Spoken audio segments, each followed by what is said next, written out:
Update, brought to you by Simcox Advocates, advising businesses and families since 1949. Visit simcox.com or call 690 300. Manx Radio's Update with Andy Wint.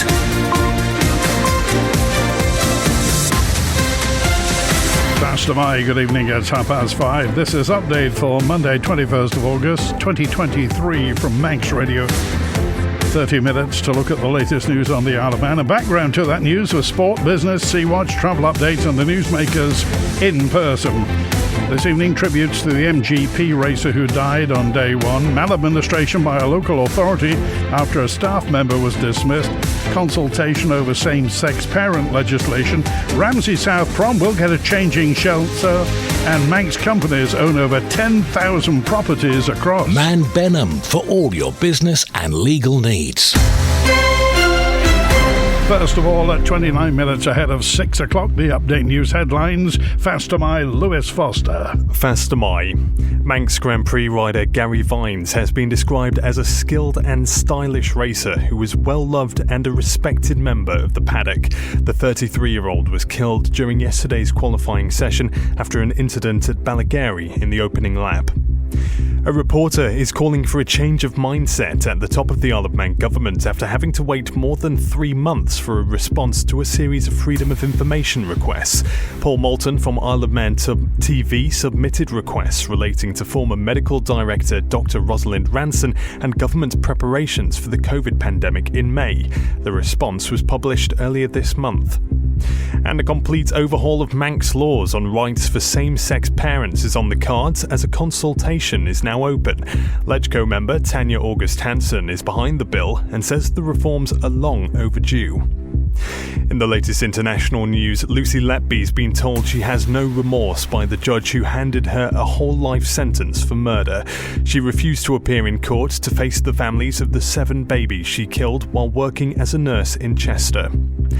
Manchester United confirmed Mason Greenwood will no longer play for the club. The 21-year-old has been suspended since last January, but an attempted rape charge against him was dropped. And searches continue for the more than 850 people who are still missing after wildfires broke out on the island of Maui. US President Joe Biden's heading to Hawaii later. Those are the headlines. I'll be back with the news at 6 o'clock. Man Benham. Contact us by phone, video call, email or face-to-face. We're happy to connect with you. Manx Radio Weather with Manx Glass and Glazing. Goromaya, thank you, Lewis, from the Ronalds Way Met Office. There is a strong wind warning around in the North Irish Sea. State of sea is moderate, dry with late bright spells, and the mist will linger on the hills, a fresh to strong southerly. Continuing dry after dark, lowest temperatures 15 degrees. We haven't heard yet whether tonight's practice session is going ahead with those that mist on the hill. So at the moment, the mountain course will close at 6 o'clock. And just a quick word, there is a water burst on Loudest Road in Andreas. Manx Utilities are on site and making repairs as soon as they can. You may have discoloured supplies until everything is okay, so run your downstairs and outside coal tap till it clears. That's Loudest Road in Andreas. And the weather for tomorrow, Tuesday, Jamert, dry in a fresh to strong southwesterly. Falling light tomorrow afternoon, so a nice day, 19 degrees. Dry overnight, minimum 14 into Jacrane. Dry and breezy on Wednesday with bright spells, top temperature 19 degrees. Sunsets 24 minutes to 9, low tide 28 minutes past 9, high tide 16 minutes after 3 a.m, sunrise 7 minutes past 6 tomorrow morning, and the morning low water at 20 to 10. Manx Glass and Glazing can produce bespoke splashbacks for your kitchen in any colours. Speak to the team on 674 573. Tributes are being paid to a Manx Grand Prix racer who died following an incident on the first day of the 2023 event. Lewis is back with the detail. Organisers say Gary Vines from Colchester succumbed to injuries sustained in an accident during the first qualifying session. It happened at Balagary last night. The 33-year-old was a regular competitor at the Manx Grand Prix, having made his debut in 2015, where he took victory in the Newcomers B race. He earned another podium in the 2018 lightweight race and also secured top top 10 finishes at the Classic TT. Gary also competed in the Supersport races at the 2022 and 23 TT races, posting his fastest ever lap of the mountain course this year. Away from the Isle of Man, he was a well-known and respected figure of the two-stroke and classic racing scene and was a familiar face at the GP Originals Championship and at the Goodwood members' meetings. He was also a skilled off-road rider and had contested the notorious Red Bull Romaniacs Hard Enduro Rally. In a statement, organisers describe him as a well-loved and respected member of the paddock, adding his peers will fondly remember a skilled and stylish racer with an impressive racing CV. They say everyone involved in the organisation of the Manx Grand Prix would like to extend their deepest sympathies to Gary's family, his partner, his loved ones and friends. And in a post on social media, Gary's sister Kaylee wrote, "I know he, and I'm sure every other rider would tell you the same, that they live more in every second of those 37.73 miles than in any moment in a normal day. I know he went living his absolute dream, and he can ride those laps forever now if he wants to. He was more than familiar with the soaring highs and devastating lows that came with such an incredible event." A decision has been made by the clerk of the course to cancel this evening's qualifying session due to low cloud on the mountain section of the TT mountain course. Tomorrow evening's practice session is due to run as scheduled. A local authority failed to follow its complaints procedure following the departure of a senior staff member. The Tynwald Commissioner for Administration recorded a finding of maladministration by the board after being asked to investigate the matter by the employee's wife. Here's Sean Cowper. The commissioners, who haven't been identified in the report, accepted Mr X's resignation following a period of mediation. Mrs X alleged that the commissioners' response to two controversial events during her husband's tenure resulted in reputational damage to her family. After she made a formal complaint to the board, they appointed an independent investigator, but she raised concerns that the investigator wasn't independent as he was an existing consultant paid by the authority.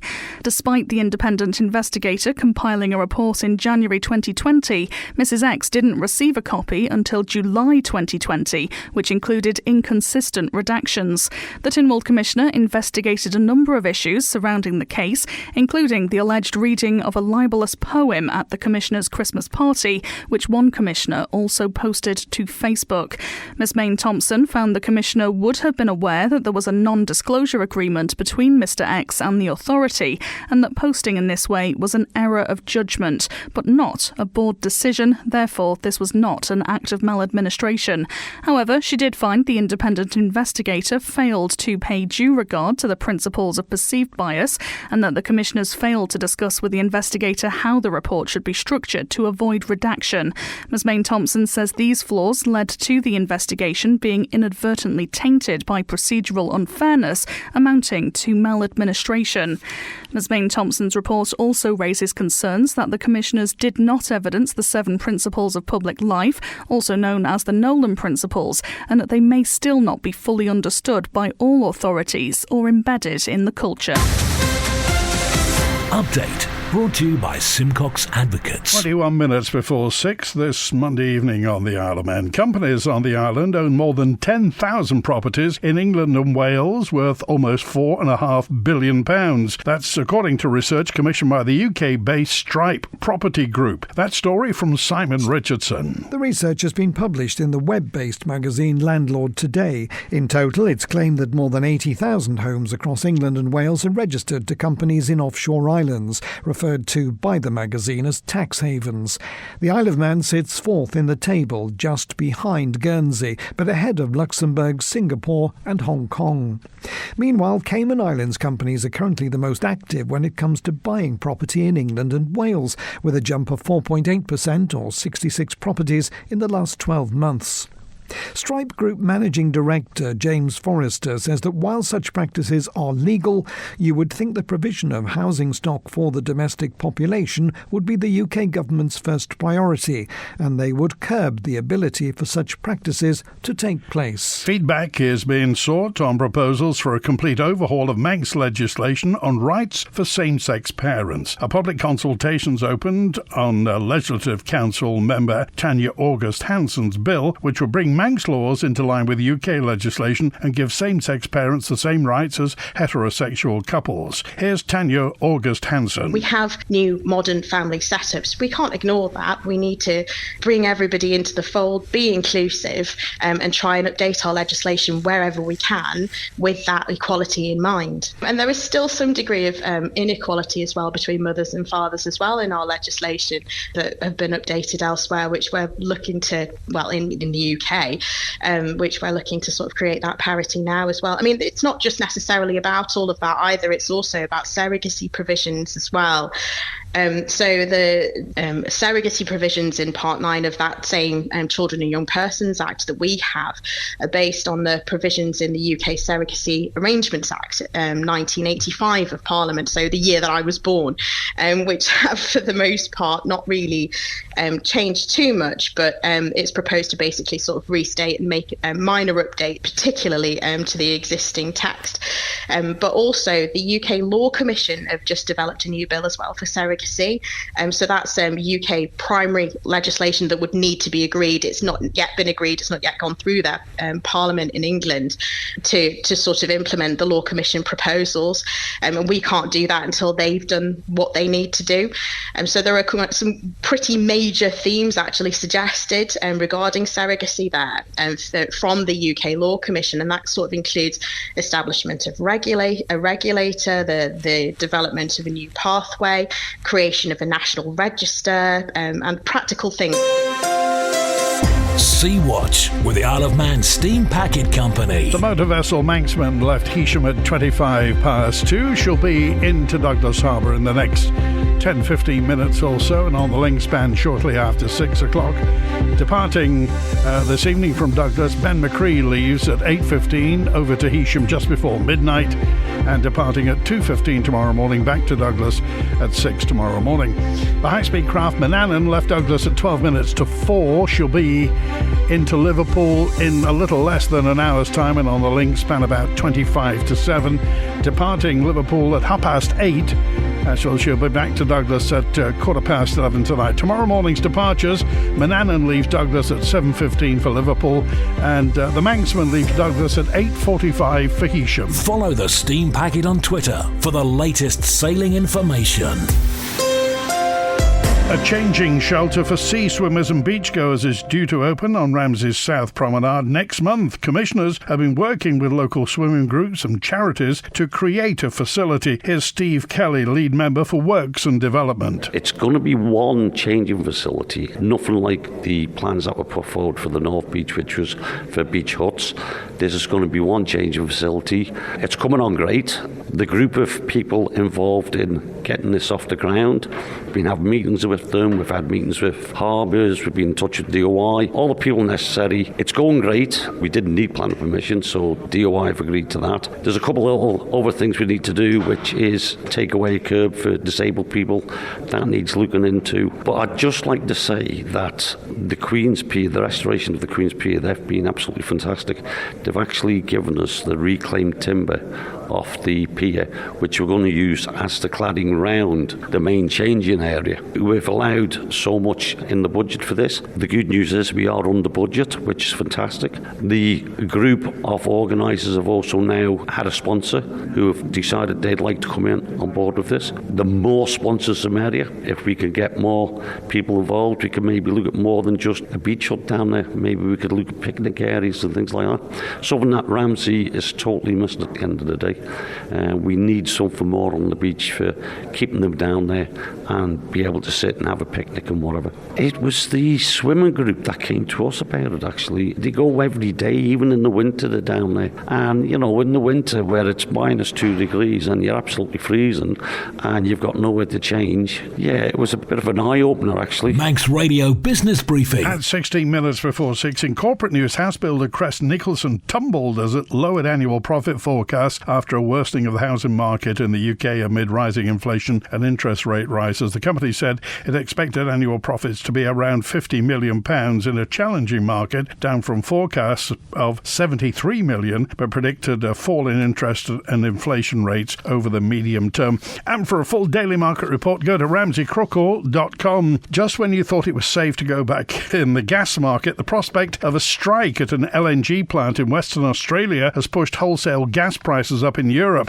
The Offshore Alliance Union warned that a strike at the North West Shelf liquefied natural gas facility could start as early as a week on Saturday if no paid deal is reached. Benchmark gas prices for the EU and UK rose about 10% today, according to Bloomberg. Prices flew up, of course, after Russia invaded Ukraine, but have since fallen back. There are fears that strike action at Woodside Energy Group's North West Shelf facility could cause disruption to shipments of LNG from Australia, which is a key global supplier. Workers at two other offshore LNG facilities, Gorgon and Wheatstone, owned by Chevron, are also voting on strike action, with results expected on Thursday. Together, those three plants make up 10% of the world's supply of LNG. The Stock Market Report. Brought to you by Ramsey Crookall. UK and European stock markets closed marginally higher. The US dollar fell from a 2-month high. Oil rose more than 1%, and gold held around 5-month lows. The numbers now from Ramsey Crookall. At the close in London, the FTSE 100 down 0.06% at 7,257. The DAX in Frankfurt up just over 0.1% at 15,592. A short time ago, on the other side of the Atlantic in New York City, the Dow Jones Industrial down almost 0.6% at 34,304. The Nasdaq Tech Stocks Index up almost 0.4% at 13,340, and the S&P 500 in the Midwest down 0.08% at 4,366. In the exchange markets, the British pound sterling is trading at $1 27.2 cents, €1 16.9 cents, and 24 South African rand 20 cents. In commodities, gold is up 0.02% at $1,889 per troy ounce, and a barrel of Brent crude up almost 0.6% at $85.28. You've got an investment plan? Yeah, Mike set it up. But don't you need loads of money to do that? Not this one. It's called Shearwater from Ramsey Crookall, and you pay in monthly as little as £100. So it's like saving regularly, really helping us invest in the future. For a house, or the kids' education. £100 a month? I could easily do that. You should. The sooner you start, the better. Invest in your future with as little as £100 a month. Shearwater from Ramsey Crookall, the island's investment specialist for 75 years. Call 717171 or visit ramseycrookall.com. Licensed and regulated by the Isle of Man Financial Services Authority. This is the most listened to Isle of Man news source, and Manx Radio's Update is the Isle of Man's most downloaded news podcast. An Andreas man has been spared prison after being caught with indecent images of children. From Douglas Courthouse, Tessa Hawley. Ryan Owen Pegg of Larravane Estate blamed a porn addiction for his offending during sentencing at Douglas Courthouse.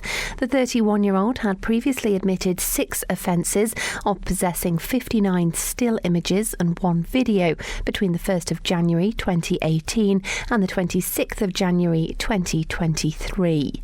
The court was told the images had been recovered from Pegg's deleted items.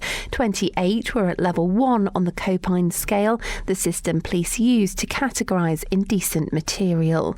17 were at level 4 and the video was at level 5. In his basis of plea, Pegg said he'd strayed away from mainstream websites due to his addiction and had been reckless as to the places he was visiting. He claimed that he'd immediately deleted the content once he'd opened it. The prosecutor told the court they believe Pegg had remained on the websites despite knowing there was a risk he would see indecent images of children. Urging magistrates not to send Pegg to prison, his advocate told them there are better ways to deal with Mr. Pegg in this case rather than immediate custody. He has been going to websites where there are no safeguards in place, the advocate added. Opened, deleted, never touched again. Sentencing Pegg to 39 weeks in custody, which will be suspended for 2 years. Magistrates told him, "We consider you have been extremely reckless." They also imposed imposed a sexual offences prevention order, which will be in place for 5 years, and ordered him to pay prosecution costs of £125. Manx Radio Sport. Faster by Rhiann Evans. Faster by, good afternoon. Starting with MGP news for you. Michael Dunlop set the early benchmark during the opening Manx Grand Prix qualifying session yesterday afternoon. He managed a top speed of just under 124 miles per hour to top the classic superbike class, whilst Manxman Jamie Williams was the quickest senior MGP rider at 117.195 miles per hour. Elsewhere, Italian Andrea Maiola was the fastest junior MGP competitor, with Ian Locker and John McGuinness the top riders in the lightweight and classic senior categories, respectively. Some of Britain's finest enduro racers mingled with some of the finest Manx racers this weekend for the fourth round of the British National Enduro Series. More than 220 visiting riders came over for the event, and joining them were more than 60 local female and male riders to race the national round. Among the winners was Manx rider Callum Christian of Limitless Cycles. He dominated the under-15s category. Manx girl Sapphire Ascroft of Sicko MTB and D&D Cycles won the under-21s women category. The lead rider of the whole event, though, was local lad 15-year-old Isaac Batty of Orange Bikes and Cycle 360. Dominating the racing field, Batty smoked every adult and many seasoned pros. He's soon to be racing in his first international event at the DH European Championships in September. Manx Radio Travel, driven by Quayside Tyres and Service Centre. Inbound at Ronald's Way, the 5 o'clock EasyJet from Liverpool won't be in until 6:25 tonight. The 6 o'clock Loganair from Manchester is on time. The 8:10 Loganair from London City on time. The 8:20 Loganair from Liverpool on time. And the 9:25 EasyJet from London Gatwick currently showing on time.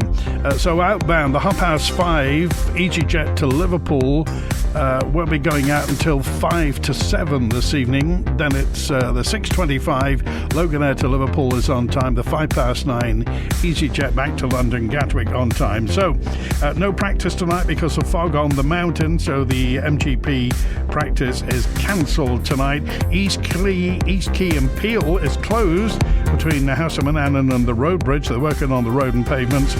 Hillside Avenue Douglas closed until June next year, the middle of June next year, for adjacent office window replacement. In Farm Hill, Annika Road and Cushing Road closed in phases for resurfacing. In Paul Rose, temporary lights on Springfield Road. They're working on the pavements there. The Doon Loop Road's closed in Glen Mona for ditching work.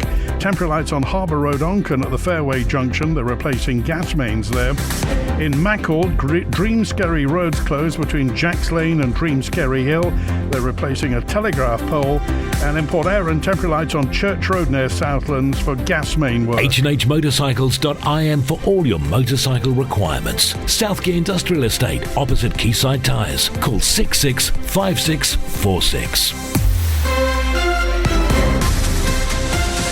Update brought to you by Simcox Advocates, advising businesses and families since 1949. Visit simcox.com or call 690 300. Fast away. Good evening. Thanks for joining Manx Radio this Monday evening on the Isle of Man. Update is on the air from 5:30 till 6 every weekday evening with all the news from the Isle of Man. You remember to like Manx Radio on Facebook, subscribe to the Manx Radio YouTube channel, and if you use Twitter or LinkedIn, follow Manx Radio, and your Twitter or LinkedIn feed will tell you automatically the moment the update podcast is published and available to listen to. It's usually within 30 minutes of the end of the broadcast. Those at the top of Isle of Man government need to change their mindset to ensure the Isle of Man has a free and democratic society, so says Paul Moulton, the reporter from Isle of Man TV, after a series of Freedom of Information requests were published more than 3 months after they were submitted. If you're accepting that these people are going to manipulate, change or alter in any shape, form or fashion material that you should be making, and I say you as in council ministers, you are meant to make the decisions, not them, right? So you've got to make your mind up. Who is running the country? Do you understand that looks bad? as potentially that the almost like Cohen don't really matter. We get them over the line, in the grass, all these phrases they were using in there, and toned down. I'm sorry, the whole thing rested on toned down because it was said at the tribunal. We heard about that. All I went there was to confirm those emails, and they hid that. This is a Freedom of Information Act. I can't stress how important this is to everyone on the Isle of Man. If there's no freedom of the press, what have we got? The whole reason for having FOIs is for not just press, but for anyone to get information that they're entitled to. Now, clearly, they said nothing existed, and then suddenly, miraculously, it does. And maybe, and you can join dots here, that the KC that's doing the whole review into it, she's gone because it said, she put on her website, any FOIs should be answered. Clearly referring to me, any cease and desist letters won't put us off. This is all aimed at what I'm doing. But the fact is, she's probably got by then information, maybe more information than I've even got. So they knew the game was up. But I'm joining dots here, which I can't prove. But, because the fact is, they had that information from the word go, and they went out of their way not to release it. Now, what is that saying? I mean, I love the Isle of Man, but my goodness, this is testing my wits. Yeah. To make anyone think that we're living in a free and democratic society. And what's stopping these people who are still in position? This mindset, how can you change it? Because it is a mindset change. That's it for Update Tonight, compiled from the resources of Manx Radio's news department. Thanks to newsreader Lewis Foster, producer Rhiann Evans. I'm Andy Wint, back with another update tomorrow at 5:30. WINT